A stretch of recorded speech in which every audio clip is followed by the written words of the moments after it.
perekonomian berjalan dengan baik.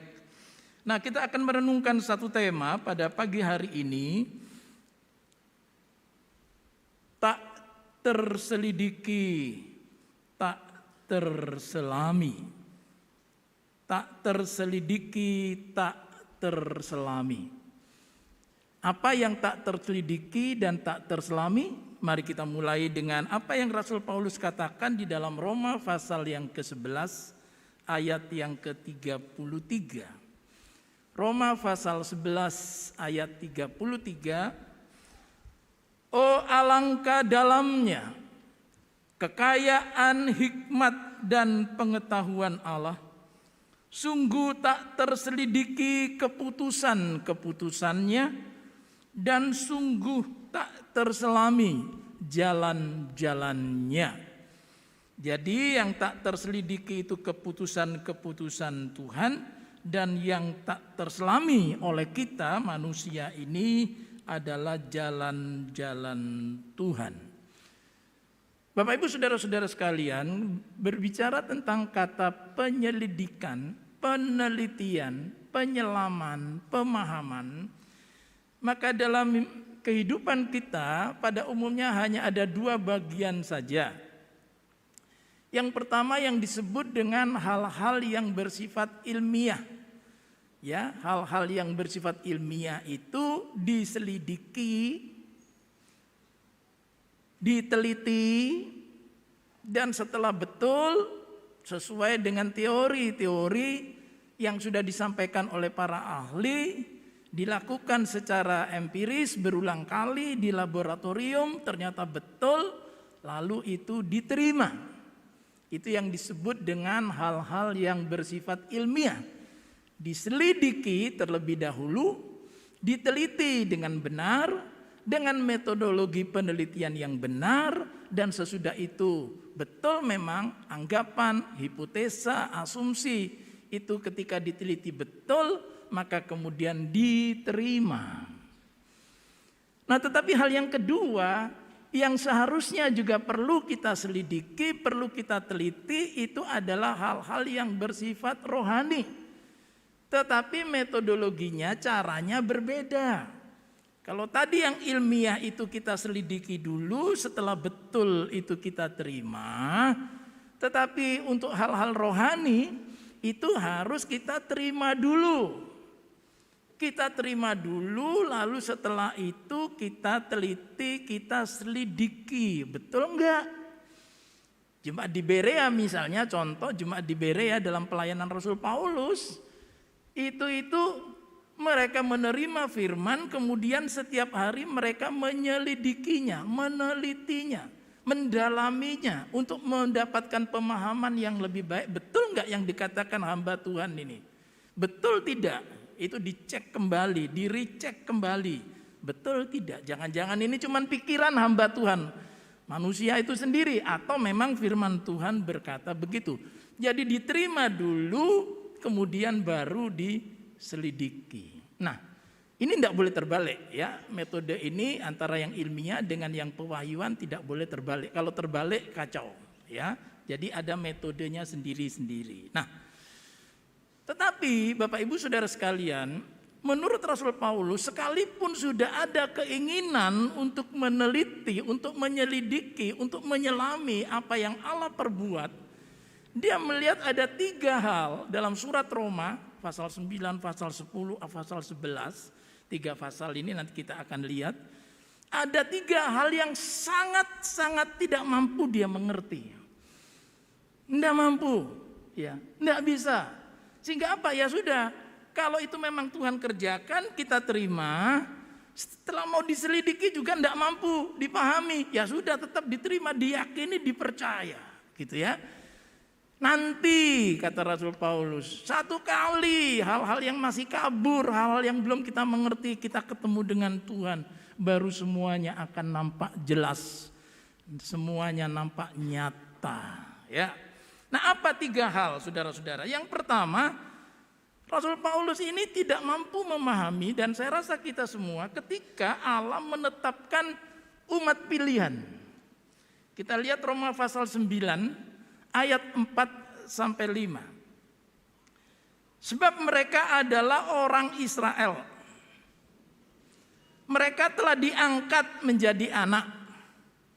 Mereka telah menerima kemuliaan dan perjanjian-perjanjian atau covenant dan hukum Taurat dan ibadah dan janji-janji.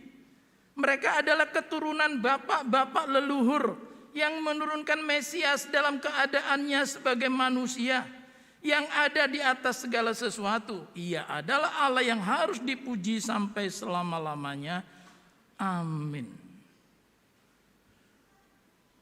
Itu tidak bisa dipahami. Kok Tuhan mau-maunya memilih suatu bangsa?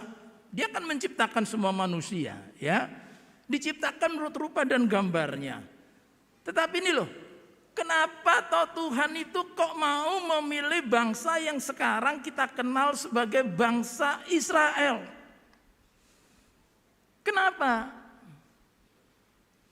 Nah, ini saudara-saudara, telah ditetapkan Allah itu sebelum dunia dijadikan.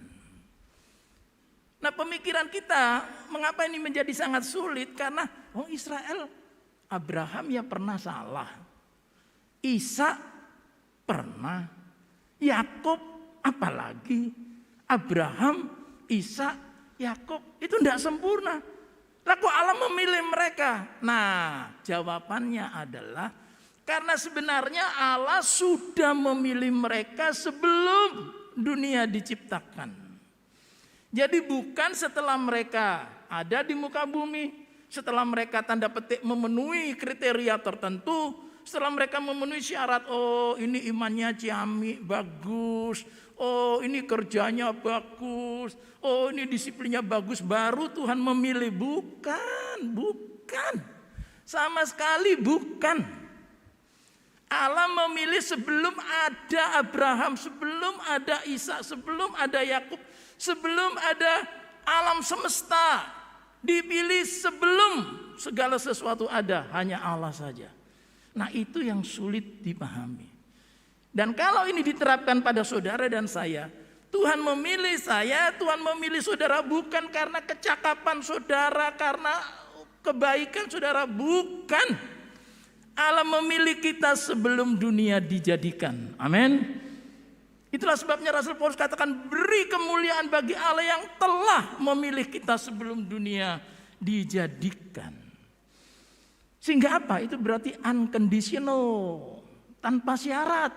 Tidak ada persyaratan apapun yang harus dipenuhi untuk bisa dipilih oleh Allah. Nggak ada. Karena sebenarnya cukup banyak orang yang lebih baik dari kita. Cukup banyak orang yang lebih lebih berbobot daripada kita. Tapi kalau Tuhan memilih kita, itu anugerah yang luar biasa. Kita dipilih sebelum dunia dijadikan. Nah, kemudian ketika Allah memilih Israel, maka kemudian saudara-saudara perjalanan berikutnya bangsa ini dituntun oleh Tuhan keluar dari Mesir, lalu diberi makanan, mana, air keluar dari gunung batu, pakaiannya tidak lapuk, kasutnya tidak rusak, dilindungi dengan tiang awan, tiang api, dan diberi hukum, diberi peraturan, diberi pedoman hidup yang namanya hukum Taurat.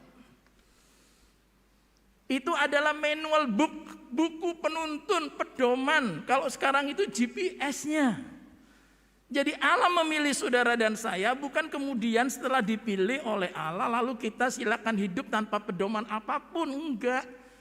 Allah itu Bapa yang begitu baik, setelah dia memilih kita lalu ia memberikan kepada kita Alkitab. Kalau orang Israel itu hukum Taurat, tapi sekarang kita punya Alkitab, itu penuntun, pedoman kita, tidak ada yang lain. Firman-Mu pelita bagi kakiku, terang bagi jalanku. Sekarang ini banyak beredar istilah NFT ya, NFT, non fungible token ya. Orang bisa menjual barang-barang digital, mau itu hasil karya seni, mau itu musik, sesuatu yang langka, sesuatu yang dipandang berguna, sesuatu yang hanya dimiliki komunitas tertentu. Tapi bagi saya, saudara, NFT itu adalah nikmati firman Tuhan. Amin. NFT singkatannya nikmati firman Tuhan. Ya. Firman itu pedoman, tuntunan kita. Karena kita diciptakan oleh Allah, dipilih oleh Allah, dan diberi hukum itu. Nah, kembali kepada orang Israel. Ternyata orang Israel itu tidak mampu menjalankan apa yang Tuhan inginkan. Dengan kata lain, orang Israel yang dipilih oleh Allah itu gagal. Allah tidak gagal dalam memilih. Pilihan Allah pasti betul. Tapi orang yang dipilih itu kemudian gagal. Nah, bagian yang kedua yang tidak bisa dipahami oleh Rasul Paulus itu di Roma 11 ayat 11. Roma 11 ayat 11, maka aku bertanya, adakah mereka tersandung dan harus jatuh? Sekali-kali tidak. Tetapi oleh pelanggaran mereka, orang-orang Israel itu, keselamatan telah sampai kepada bangsa-bangsa lain, supaya membuat mereka cemburu. Jadi orang Israel tadi yang telah dipilih oleh Allah itu ternyata gagal. Karena waktu Paulus menulis surat kepada jemaat di Roma itu dari dua kelompok besar sebenarnya. Satu kelompok orang-orang Yahudi dan yang kedua yang non-Yahudi. Sehingga Rasul Paulus mau menempatkan dua hal ini. Ini orang Israel ini bagus loh ya. Luar biasa. Coba tadi diberi apa saja itu. Diangkat menjadi anak, nerima kemuliaan, perjanjian, hukum, ibadah, janji. Wah, luar biasa. Bahkan dari orang Israel itu dikatakan menurunkan Mesias. Nah ya, kok bisa-bisanya orang yang jelek seperti itu, yang kelakuannya seperti Yakub gitu dipilih. Loh, tunggu dulu, karena mereka dipilih sebelum dunia dijadikan. Sama seperti kalian. Sehingga apa? Ketika mereka gagal, mereka melanggar, mereka tidak taat, dengan berbagai hal Tuhan mendisiplin mereka. Umat pilihannya itu gagal, padahal keselamatan itu harus sampai kepada bangsa-bangsa. Jadi orang Israel itu dipilih untuk diselamatkan, itu yang pertama. Kedua, mereka dipilih setelah mereka menikmati keselamatan itu, mereka menjadi pemberita kepada bangsa-bangsa. Tapi gagal. Nah, kalau gagal gimana keselamatannya? Keselamatan itu harus tetap tiba kepada bangsa-bangsa. Itulah sebabnya kemudian oleh pelanggaran mereka, kegagalan mereka, keselamatan tiba pada kita. Ya, saudara, bangsa-bangsa non-Yahudi, kita semua, saya tidak tahu apakah ada yang punya darah Yahudi di sini ya. Tapi pada umumnya kita adalah yang disebut dengan, saudara-saudara, yang disebut dengan tunas liar. Jadi orang Israel itu digambarkan oleh Alkitab sebagai pohon zaitun. Ya, Rasul Paulus menggunakan ilustrasi ini. Yeremia 11 ayat 16, pohon zaitun yang rimbun, elok dipandang mata, pernah Tuhan menamai engkau. Itulah sebabnya simbol daripada bangsa Israel itu pohon zaitun. Makanya dalam nubuatan Yesus juga, kalau pohon zaitun itu, kalau musim panas sudah tiba, ya pohon zaitun itu memberi tanda kapan musim panas itu tiba. Ya, itu berarti ada sesuatu dari kehidupan bangsa Israel yang menentukan, saudara, akhir zaman ini. Nah, pohon zaitun tadi yang telah ditanam oleh Tuhan itu ternyata tidak mampu menjadi pohon yang menghasilkan buah. Sehingga apa? Kemudian saudara dipotong, potong, sudah tinggal tunggulnya. Lalu gimana? Keselamatan harus tiba pada bangsa-bangsa lain. Lalu Tuhan mencangkokkan, perhatikan ini penting, bangsa-bangsa lain, saudara dan saya, dipilih oleh Tuhan sebelum dunia dijadikan untuk dicangkokkan ke sini. Gitu. Jadi saudara ini walaupun tidak secang, bukan, oh Pak itu ada teman saya namanya memang cangkokan Pak, bukan. Saudara dicangkokkan, ya. Kita dilekatkan dengan pohon zaitun yang asli tadi yang dikatakan gagal. Jadi pohon zaitun yang asli itu orang Israel itu tidak kemudian dibongkar lalu habis sama sekali, tidak. Sebagian besar dari mereka yang tidak percaya itu dipotong tadi karena gagal itu, lalu saudara-saudara mendengar berita Injil, kita lalu menjadi percaya, lalu kita itu dicangkokkan. Dan sebenarnya bagaimana saudara bisa dengar Injil? Bagaimana saudara bisa percaya? Karena saudara sudah dipilih sebelum dunia dijadikan. Jadi akhirnya dicangkokkan begitu. Nah, ini ungkapan syukur yang luar biasa. Karena pencangkokan ini bukan karena upah, bukan karena saudara berbuat baik, bukan karena saudara begini begitu, bukan. Karena tadi sudah dipilih sebelum dunia dijadikan, lalu dicangkokkan. Jadi kita disebut tunas liar yang dicangkokkan pada pohon zaitun asli. Dicangkokkan untuk apa? Menerima keselamatan itu. Roma 11 ayat 17 ya, kita baca. Roma 11 ayat 17 dan 18.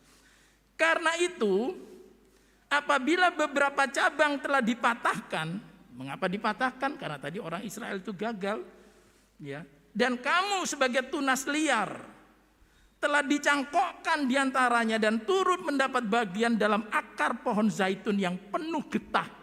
Jadi akar pohon zaitun yang asli itu tadi penuh getah. Berkat atas orang-orang Israel itu luar biasa. Lalu kita dicangkokkan dan bisa saudara-saudara menerima segala kelimpahan itu.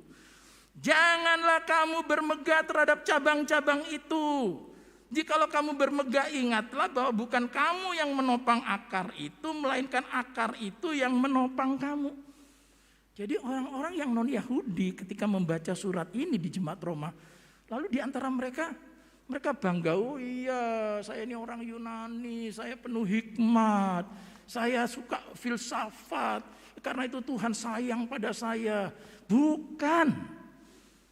Tidak ada seorang pun yang patut bermegah karena pencangkokan ini bukan sebagai upah, tapi ini anugerah. Keselamatan yang kita terima itu anugerah, bukan hasil kerja kita. Nah lalu bagaimana Pak? Nah Rasul Paulus kemudian lihat hal yang ketiga. Nah lalu sekarang begini, jadi kembali tadi saya ulangi, ini ada pohon zaitun asli, pohon zaitunnya ditanam oleh Tuhan, diharapkan menghasilkan buah, tapi ternyata mengecewakan, kemudian carang-carang itu dipotong, dibuang, lalu saudara-saudara saya yang orang Madura, saudara yang orang Jawa, lalu kemudian yang ada dari orang Tionghoa, saya orang Tionghoa yang lahir di Madura, semua kita dari suku apapun, etnis manapun yang tadinya tidak termasuk bangsa pilihan dicangkokkan ke sana. Nah sekarang ini ada pohon dan ada cangkokan. Nah sekarang hal yang ketiga yang membuat Rasul Paulus itu terheran-heran adalah bahwa kalau saudara sudah dicangkokkan itu, kita itu harus waspada, jangan sombong, jangan bangga, tapi harus waspada. Sebab apa? Sebab kalau Tuhan tidak menyayangkan pohon zaitun yang asli tadi dipotong, apalagi yang cangkokan. Kalau yang cangkokan itu juga tidak menghasilkan buah, ya dipotong juga. Sehingga apa? Bagian yang ketiga, saat Allah bermaksud kembali menyelamatkan umat pilihannya. Nah sekarang kalau tadinya pohon yang asli itu carangnya tidak disayangkan oleh Tuhan karena memang tidak berbuah, memang gagal, memang tidak menjadi berkat, tidak percaya kepada Tuhan, penyembah berhala, selalu melanggar firman, hukum Taurat dipotong, lalu ini dicangkok. Karena sekarang kalau ini kembali mau dipulihkan, apa salah? Apa Tuhan salah? Apa Tuhan keliru kalau Injil kembali diperdengarkan kepada mereka supaya yang asli ini tetap kembali juga ada, kan masih ada cabang yang asli. Ada cabang yang cangkokan, masih ada cabang yang asli. Nah cabang yang asli ini biarlah juga berbuah, yang cangkokan ini berbuah. Sehingga dua-duanya itu bisa bertumbuh, mendatangkan kemuliaan bagi Tuhan. Itu Roma 11 ayat 23, 24. Tetapi mereka pun akan dicangkokkan kembali jika mereka tidak tetap dalam ketidakpercayaan mereka, sebab Allah berkuasa untuk mencangkokkan mereka kembali. Sebab jika kamu telah dipotong sebagai cabang dari pohon zaitun liar dan bertentangan dengan keadaanmu itu, kamu telah dicangkokkan pada pohon zaitun sejati. Terlebih lagi mereka ini yang menurut asal mereka akan dicangkokkan pada pohon zaitun mereka sendiri. Apa artinya? Artinya pilihan Allah tidak pernah salah. Artinya Allah itu setia. Dan kesetiaan Allah tidak bisa dibatalkan oleh ketidaksetiaan manusia. Manusia bisa gagal, manusia bisa jatuh, ya tetapi oleh Tuhan sudah ditopang untuk bangkit kembali. Nah, sehingga apa? Ini sukacita bagi orang-orang Israel waktu itu ketika mendengar, membaca surat daripada Rasul Paulus pada jemaat di Roma itu. Lalu dampaknya untuk kita bagaimana Pak? Implementasinya bagi kita bagaimana? Sama. Saudara-saudara, pertama kita harus bersyukur karena Allah memilih kita sebelum dunia dijadikan. Dan Allah berharap pilihannya itu kemudian menghasilkan buah. Tetapi kalau tidak, maka saudara-saudara itu akan dibersihkan. Kemudian orang lain yang akan menikmati.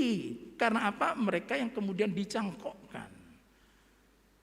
Sehingga mereka menikmati tadi getah itu. Loh kok bisa ya?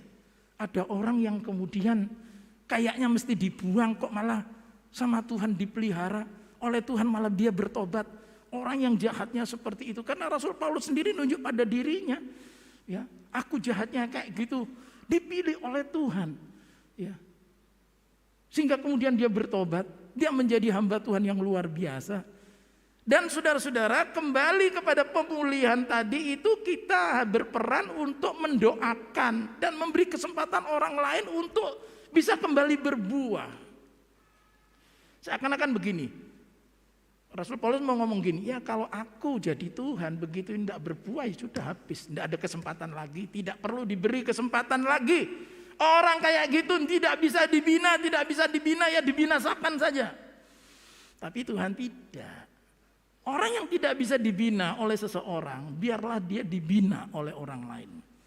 Bisa begitu. Jadi kalau tidak bisa dibina berarti harus dibina orang lain, bukan dibinasakan. Ya, kadang-kadang kita lebih kejam dari Tuhan. Kadang-kadang kita lebih kejam dari Tuhan. Tuhan tidak kejam, tapi Tuhan itu adil. Ya.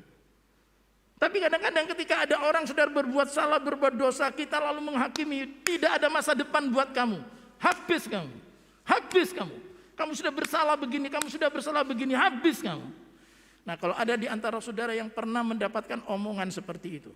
Saudara pernah tanda petik dikutuk oleh orang, mungkin bahkan orang tua saudara. Kamu tidak punya masa depan, hancur kamu. Perhatikan, Tuhan dapat kemudian memunculkan kembali pilihannya ini.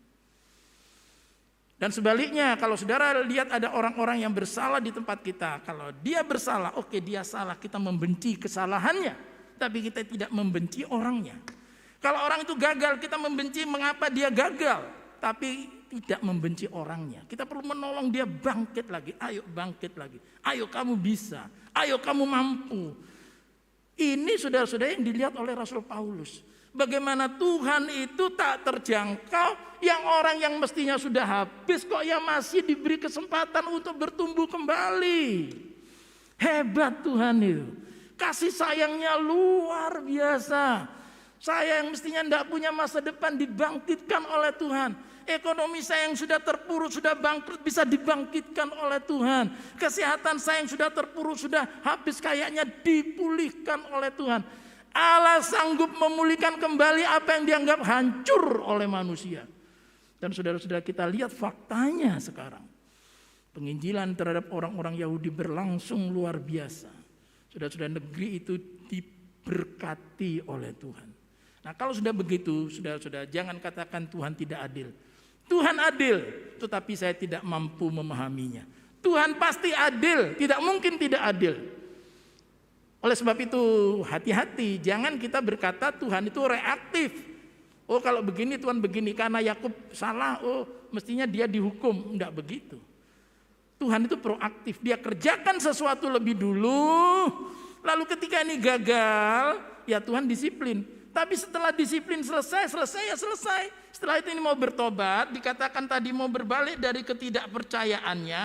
Jika mereka tidak tetap dalam ketidakpercayaan mereka, maka Allah berkuasa mencangkokkan mereka kembali. Jadi yang zaitun asli tadi berdiri, gagal. Kita dicangkokkan sana, tapi yang asli tetap kembali Tuhan pelihara. Sehingga dua-duanya, mau bangsa Yahudi, mau bangsa pilihan Tuhan secara jasmani, mau bangsa-bangsa lain, keselamatan bersama-sama kita peroleh karena anugerah. Amin. Beri kemuliaan bagi Allah kita.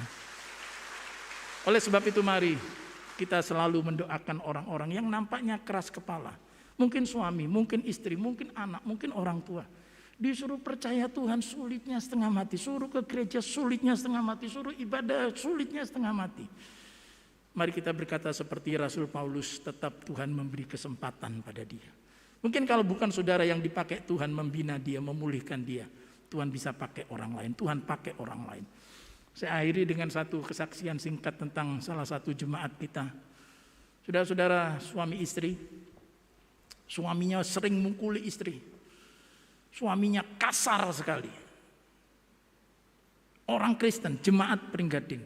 Suaminya kasar, mukuli istri. Istrinya sudah angkat tangan. Tapi justru ketika istrinya angkat tangan, dia berkata, Tuhan, Engkau tetapkan aku sebagai penolong suamiku. Tapi aku tak mampu. Dan biar Tuhan tolong suamiku lewat orang lain. Biar orang lain yang menolong dia. Kemudian saudara-saudara, Tuhan bekerja karena istrinya ini tidak minta cerai. Dia tetap berkata, aku tidak akan bercerai. Aku tetap akan menerima perlakuan suamiku. Tapi aku tidak mau pasif. Aku mau berdoa. Aku minta Tuhan bela aku. Kemudian saudara, suaminya bisa berkenalan dengan seseorang, teman bisnisnya. Lalu diajak untuk mengikuti sebuah retreat. Dan di situ suaminya bertobat. Sehingga ketika pulang saudara-saudara, istrinya heran. Dia dipeluk.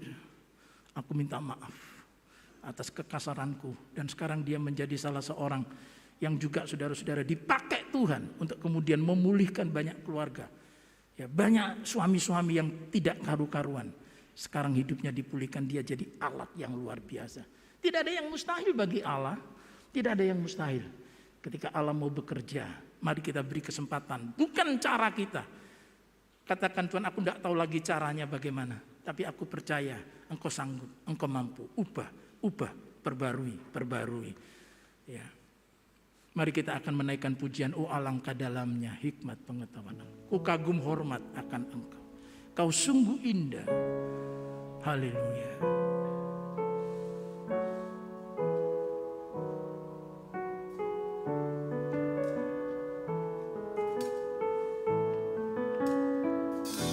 Kau sungguh indah, tiada taranya.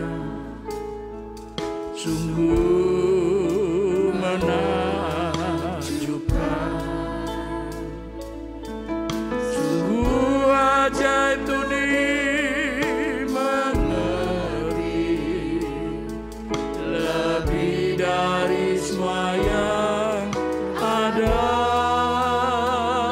Hikmat-Mu tiada terselami. Kasih-Mu dalam tak terduga. Kau sungguh indah, tiada taranya.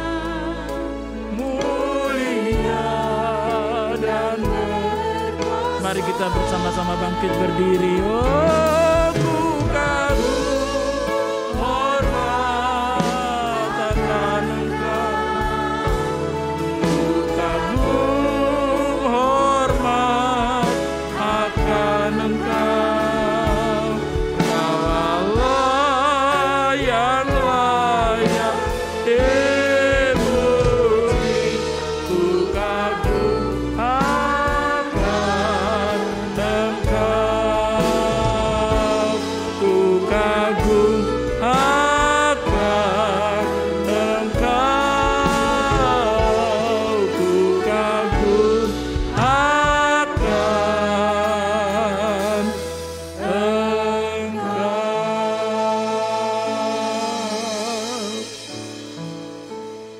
Siapakah kami ya Tuhan? Kami adalah tunas-tunas liar yang seharusnya tidak layak menerima keselamatan itu. Tapi karena anugerah-Mu Engkau memilih kami. Engkau mencangkokkan kami kepada zaitun sejati. Dan kami dapat menerima berkat-berkat Abraham.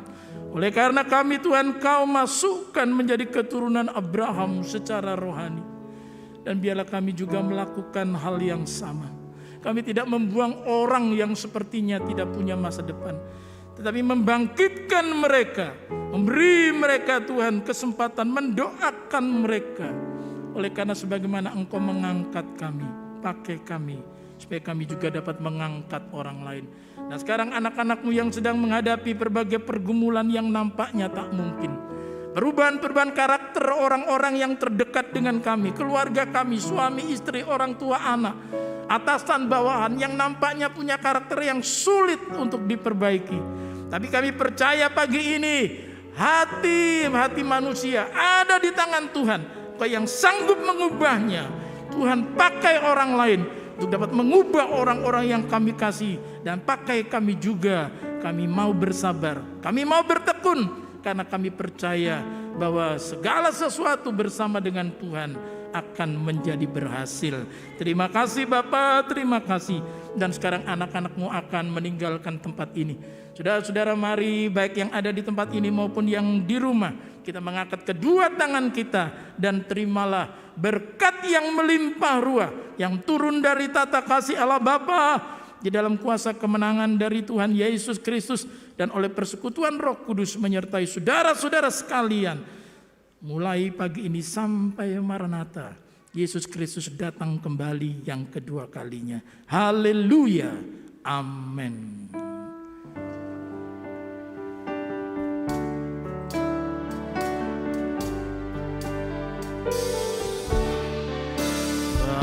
Bapa